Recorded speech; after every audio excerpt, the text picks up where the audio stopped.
ఆదిలాబాద్ జిల్లాలో కాంగ్రెస్ ఎందుకు వెనకబడింది? అక్కడ బీజేపీకి అన్ని సీట్లు రావటం ఏంటి? ఆదిలాబాద్లో మన ప్రత్యర్థి భారతీయ జనతా పార్టీనా, బీఆర్ఎస్నా? ఇది ఆదిలాబాద్ నేతలపై ఏఐసీసీ రాష్ట్ర వ్యవహారాల ఇన్ఛార్జి మీనాక్షి నటరాజన్ ప్రశ్నల పరంపర. ఇంతకీ అక్కడ విజయం వెనుక హస్తం పార్టీ బలంగా ఉందా, బీజేపీ బలంగా ఉందా, బీఆర్ఎస్ బలంగా ఉందా?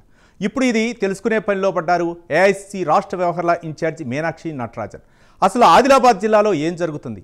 Let's watch the story.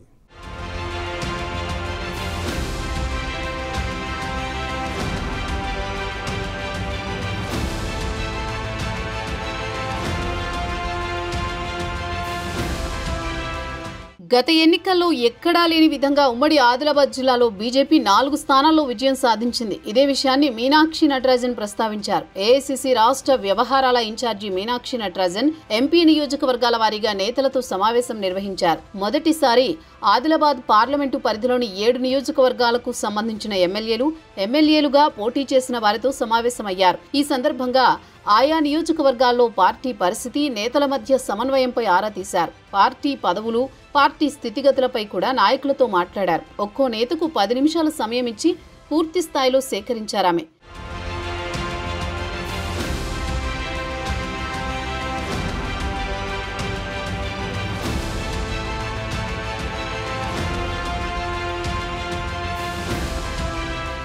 నియోజకవర్గ ఇన్ఛార్జీలతో ఒక్కొక్కరుగా విడిగా సమావేశమైన మీనాక్షి అన్నింటిపై దృష్టి సారించారు. భవిష్యత్తులో పార్టీని ఏ విధంగా బలోపేతం చేయాలనే అంశాన్ని నేతల నుంచే రాబట్టారు.